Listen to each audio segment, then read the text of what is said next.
Think about a friendship where you only talk once a month. Maybe you text them, "Hey, hope you're good," and that's it.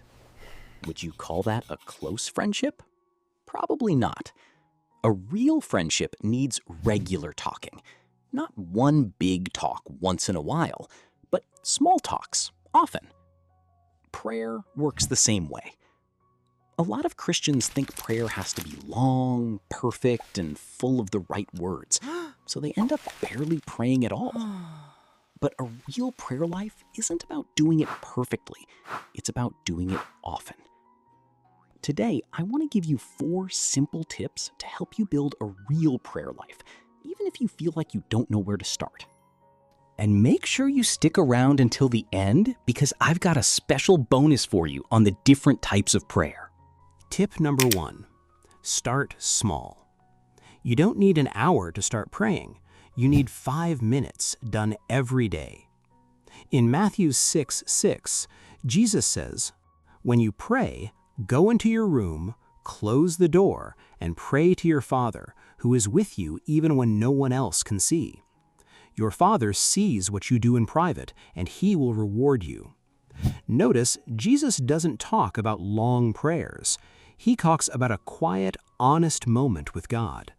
5 minutes a day, every day, will build a stronger prayer life than one long prayer every few weeks. What to do? Pick one small time in your day, right when you wake up or right before bed, and use that time to talk to God, even if it's just for 5 minutes. Tip number 2, talk to God like you talk to a friend. You don't need special words to pray. You just need to be honest. Philippians 4:6-7 says, "Don't worry about anything, but in every situation, tell God what you need through prayer, and thank Him for what He's already done. And when you do this, God's peace, which is beyond anything we can fully understand, will guard your heart and mind." You don't have to sound like a pastor to pray. You can tell God you're tired. You can tell God you're scared, or confused, or even angry. He already knows how you feel. He just wants you to tell Him. What to do? Stop trying to sound right when you pray. Just talk to God the way you'd talk to someone you trust. Tip number 3, make it a habit, not a one-time event. The biggest secret to a strong prayer life isn't doing it well one time. It's doing it again and again, even on the days you don't feel like it. In 1 Thessalonians 5:17, Paul gives a short, simple instruction: pray without stopping.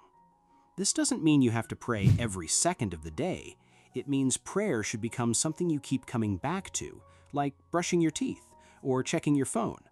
Not because it's a rule, but because it becomes part of your normal day. What to do? Pick the same time and the same place to pray each day.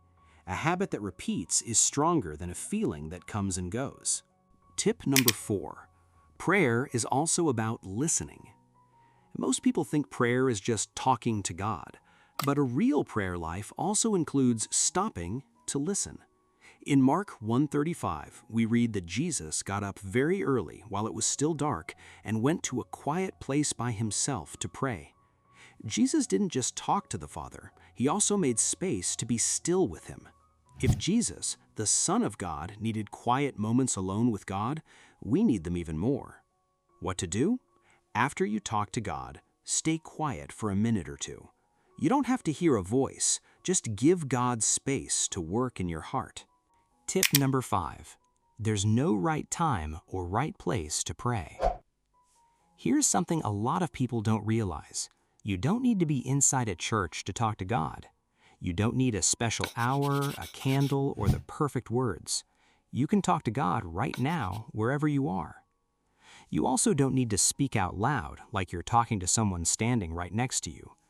You can use your imagination to reach God and speak to Him simply through your thoughts. This is silent prayer, and it has the same power to reach God as a prayer spoken out loud. In 1 Samuel 1:13, we read about Hannah, a woman praying in the temple. It says she was speaking in her heart. Her lips moved, but no sound came out, and yet God heard her. Her silent prayer, made only in her mind, was answered. This means you can pray while you're walking, while you're waiting in line, while you're lying in bed before you fall asleep, or right in the middle of a hard moment at work or school. You don't have to stop what you're doing or find a quiet room. God hears your thoughts as clearly as He hears your words. What to do? The next time you feel worried, scared, or simply want to talk to God, don't wait for the right moment. Close your eyes for a second, or just quiet your thoughts and talk to Him right where you are, even if it's only in your mind. Let's go over the 5 tips again. Tip 1, start small. 5 minutes a day is enough to begin. Tip 2, talk to God honestly, like you'd talk to a friend. Tip 3, turn prayer into a daily habit, not a one-time event. Tip 4, don't just talk, leave room to listen too. Tip 5, there's no right time or place. You can reach God anywhere, even through silent thoughts. Hold on to this promise from Psalm 5:3. In the morning, Lord, you hear my voice. In the morning, I bring my requests to you and wait for your answer. Bonus, the prayer toolbox. 6 ways to talk to God.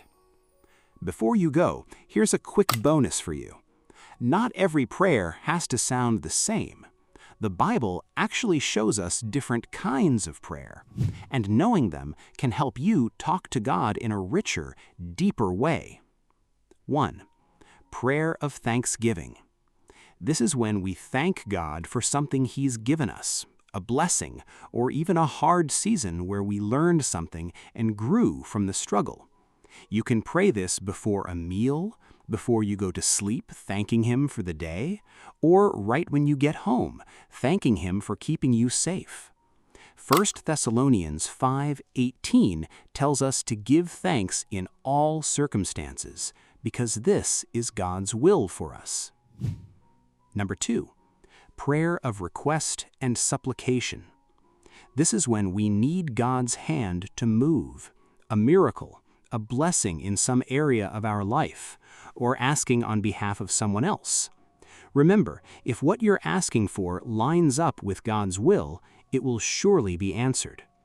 In Matthew 21:22, Jesus says, "If you believe and do not doubt, you will receive whatever you ask for in prayer." Number 3, prayer of worship and praise. This is when we offer God our adoration through words of love. And have you told God today that you love Him?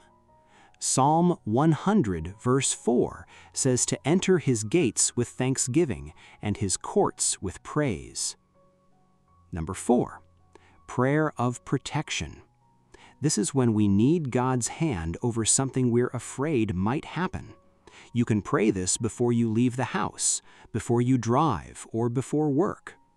Psalm 91, 1-2 reminds us that whoever dwells in the shelter of the Most High will rest in the shadow of the Almighty, and can say to the Lord, "You are my refuge and my fortress, my God in whom I trust."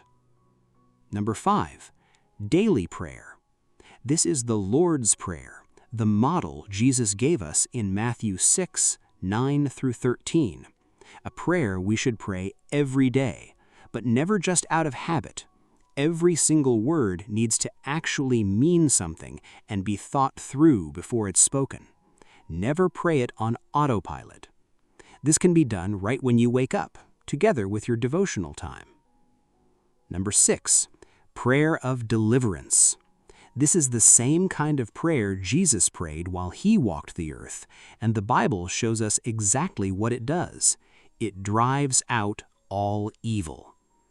In Mark 16:17, Jesus says that in His name, believers will drive out demons. Bonus type, prayer of intercession.